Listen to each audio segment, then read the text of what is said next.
এই মানুষগুলো কখনো আপনারা দেখে নাই, আল্লাহ আপনারা দেখাও সম্ভব না চর্মচক্ষু দিয়ে। আল্লাহ রাব্বুল আলামিন তখন বলেন এই মানুষগুলো মায়াসারুনি, আমার কাছে মূলত গিয়ে যায়। ফেরেশতারা তখন বলে আল্লাহ এই মানুষগুলো আপনার কাছে জান্নাত কামনা করে, এই মানুষগুলো আপনার কাছে জাহান্নামের আযাব থেকে মুক্তি চায়। আল্লাহ রাব্বুল আলামিন তখন বলেন আমার ফেরেশতারা তোরা সাক্ষী তারা উশহিদুকুম ওয়াফারতু লাহুম, কোন শীতের রাত্রে আরামের ঘুমকে আরাম করে যে মানুষগুলো এই কোরআনের ময়দানে পঙ্গপালের মতো ছুটে এসেছে, আমি আল্লাহ রাব্বুল আলামিন ওই মানুষগুলোর জীবনের গুনাহ খাতাগুলো মাফ করে দিলাম। জোরে বলেন না সুবহানাল্লাহ। নিয়ে এসেছেন আমাদেরকে কে? এই যে মানুষগুলো আপনারা বসেছেন, কপালওয়ালা মানুষগুলো, নির্বাচিত ব্যক্তিগুলো এই তাফসীরের ময়দানে বসেছেন, জোরে সোরে একবার বলেন আলহামদুলিল্লাহ। তোমার ইকো দাও না রে ভাই, চিল্লায় কথা বলা যায়, একটু ইকো দাও, ইফেক্ট দাও। আর সাউন্ডটা কেমন যেন ড্যাব ড্যাব করতেছে। আল্লাহ সুবহানাহু ওয়া তাআলা আপনাদেরকে বসিয়েছেন, একটি সূরার একটি আয়াত তেলাওয়াত করেছি, যে সূরার নাম হচ্ছে সূরা বাকারা, আয়াত নাম্বার হচ্ছে 245।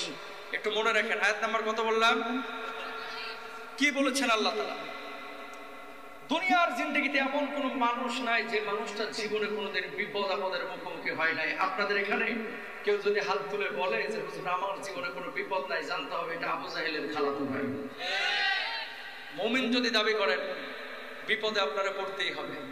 মুমিন যদি দাবি করেন ফাঁসির মঞ্চে যাওয়া লাগতে পারে। মুমিন যদি দাবি করেন জেল জুলুম অত্যাচার সহ্য করা লাগতেই পারে।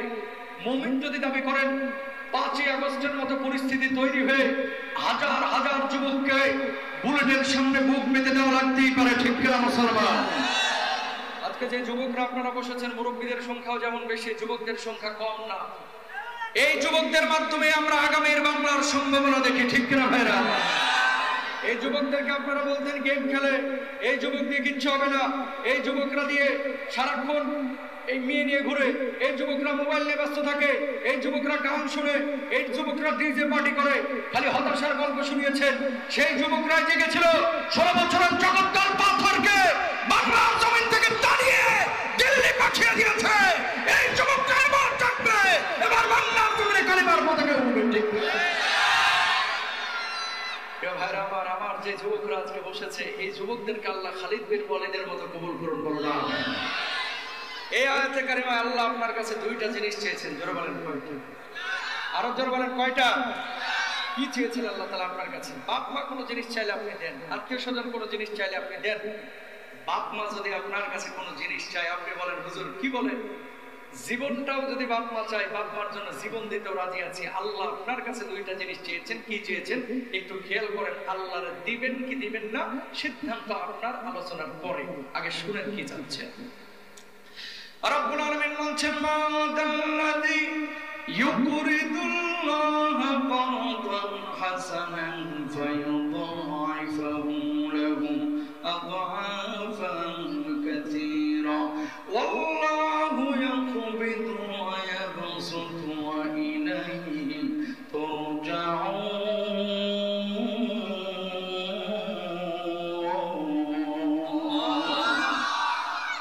আল্লাহ রাব্বুল আলামিন বললেন যে ব্যক্তি আল্লাহ রাব্বুল আলামিনকে ঋণ দিবে, আল্লাহ রাব্বুল আলামিন কিয়ামতের ময়দানে তার জন্য 2 গুণ বদলার ব্যবস্থা করবেন, 3 গুণ বদলার ব্যবস্থা করবেন, 4 গুণ বদলার ব্যবস্থা করবেন, 5 গুণ বদলা বাড়ায় দেবেন। সর্বোপরি আল্লাহ রাব্বুল আলামিন ওই মানুষটার জন্য চূড়ান্ত জান্নাতের ফয়সালা করে দিবেন। জোরে বলেন সুবহানাল্লাহ। আয়াত কখন নাযিল হয় না? সাহাবী রিদওয়ানুল্লাহি আলাইহিম সন্দেহের মধ্যে পড়ে গেলেন। আসমান বানিয়েছেন আল্লাহ, জমিন বানিয়েছেন আল্লাহ, সব কিছু মালিক আমার আল্লাহ। সে আল্লাহ রাব্বুল আলামিন কোন মানুষের কাছে ঋণ চাইলেন? এই কি অবস্থা, একটা হযবরল অবস্থা। শরত কথা বলেন না, কথা বলেন। স্বেচ্ছাসেবকরা এমনি সময় অনেক বেড়ে গেছে, এখানে কোনো কথা বলতে পারবে না, মঞ্চে কোনো কথা বলা যাবে না, ফোন টোন সাইলেন্ট করে। কোরআন তাফসীর চলতেছে, এখানে ফায়দাও করতেছে। ভাই ভালো না লাগলে বাড়িতে যা ঘুমান, মাইক ম্যান থাকলে আমি সেই ওয়াজই করবো, 1 লাখ মানুষ থাকলে সেই ওয়াজ করবো। এই চেয়ারটা এখন আমার কাছে আমানত। এত রাত পর্যন্ত আপনারা বসে আছেন কোরআনের 2টা কথা শোনার জন্য। সেই পরিবেশ না পাইলে আপনারাও রাগ করবেন, আমিও, আমারও, কিন্তু রাগ আমার ব্যক্তিগত কারণে হবে না, কোরআনের স্বার্থে হবে, ঠিক না? সুতরাং আদব রক্ষা করে আমরা কথাগুলো শোনার চেষ্টা করবো, ইনশাআল্লাহ বলেন, আরো জোরে বলেন ইনশাআল্লাহ। সাহাবীরা বললেন, ইয়া রাসূলুল্লাহ, আসমান বানিয়েছেন আল্লাহ, জমিন বানিয়েছেন আল্লাহ, সে আল্লাহ রাব্বুল আলামিন কেন আমাদেরকে ছেড়ে চাইলেন? কিছুই তো বুঝলাম না, কিছুই তো বুঝলাম না। আল্লাহর নবী জবাব দিলেন, সাহাবীরা রে, আল্লাহ রাব্বুল আলামিন তোমাদের কাছে টাকা চাই না, পয়সা চাই না, বাড়ি চাই না, গাড়ি চাই না, সম্পদ চাই না। আল্লাহ রাব্বুল আলামিন তোমাদের কাছে দুইটা জিনিস চেয়েছেন। এক নাম্বার হচ্ছে আল্লাহর জন্য জান দিবা, দুই নাম্বার হচ্ছে আল্লাহর জন্য যেখানে প্রয়োজন সেখানে মাল দিবা। আল্লাহ রাব্বুল আলামিন এই জান আর মালকে করতে হাসানা বুঝিয়েছেন, বলুন সুবহানাল্লাহ। কিয়ামতের ময়দানে প্রিয় ভাইরা আমার, এমন কিছু মানুষ আল্লাহ রাব্বুল আলামিনের আদালতের সামনে দাঁড়াবে, যে মানুষগুলোর কপালগুলো ঘরমুক্ত থাকবে। আজ আমার কি হয়, আজ আমার কি হয়, আল্লাহ আমারে ক্ষমা করবে কিনা, মাফ করবে কিনা।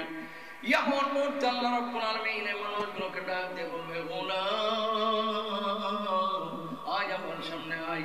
মানুষগুলো আল্লাহর সামনে দাঁড়াবে, আল্লাহ চেহারার দিকে নজর দিবেন, দেখবে পেরেশান হয়ে রয়েছে। ওই মানুষগুলোকে আল্লাহ বলবে, গোলাম এই যে দরজাগুলো দেখতে পাচ্ছি, সেই দরজাগুলো কিসের দরজা? মানুষগুলো বলবে, আল্লাহ এই দরজাগুলো তো জান্নাতের দরজা। আল্লাহ রাব্বুল আলামিন বলবেন, জান্নাতে যাইতে কি মন চাই? মানুষগুলো বলবে, আল্লাহ জান্নাতে যাওয়ার জন্য তো মনটা আকুতি করে।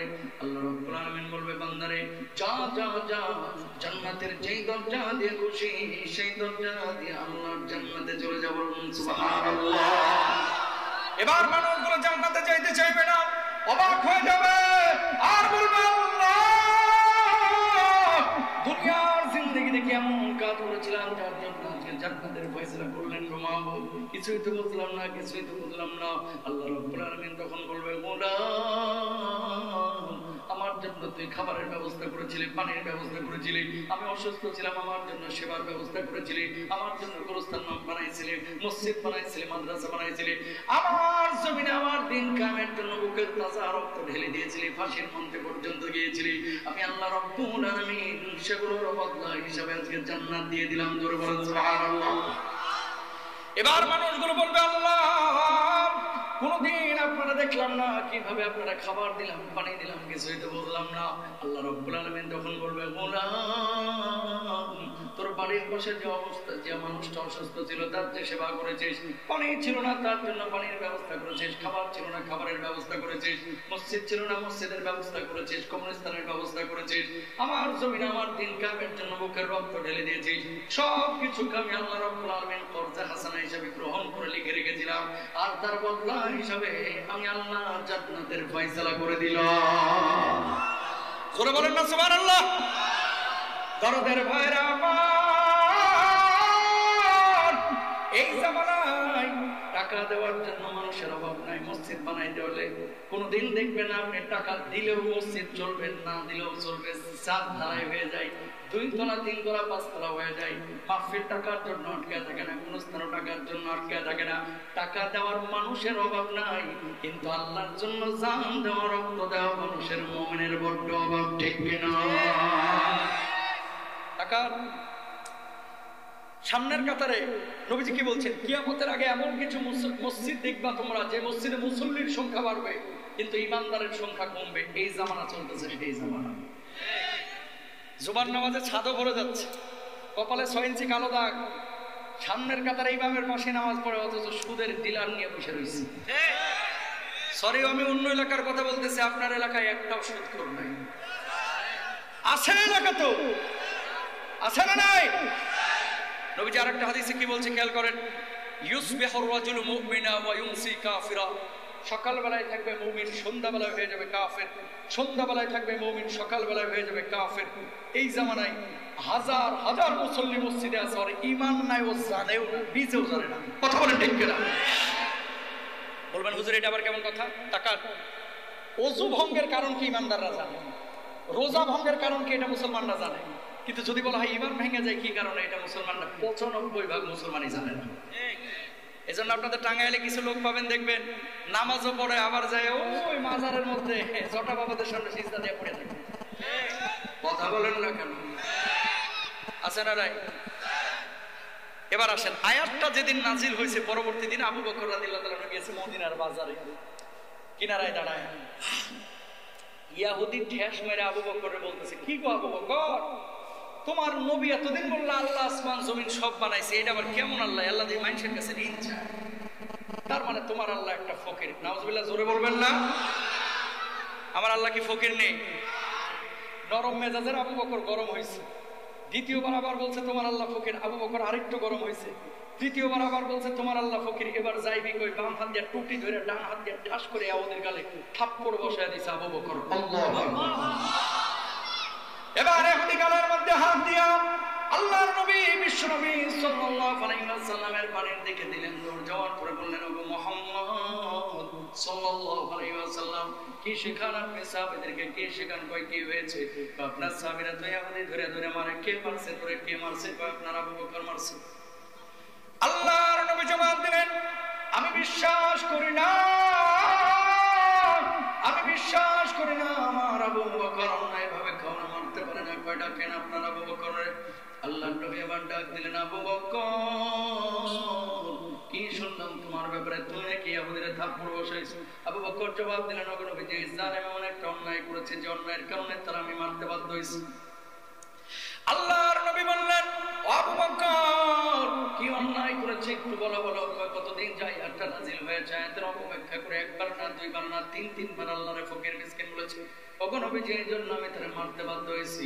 আল্লাহর নবী এবার ইহুদিকে বললেন, ইহুদি, কেন আমার আল্লাহ রাব্বুল আলামিনকে গাল বন্ধ করেছিস? আপনার আবু বকর মিথ্যা কথা বলছে, আমি গালি দেই নাই। আবু বকর আল্লাহর নবী বললেন, আবু বকর, তুমি নাকি মিথ্যা কথা বলতেছো?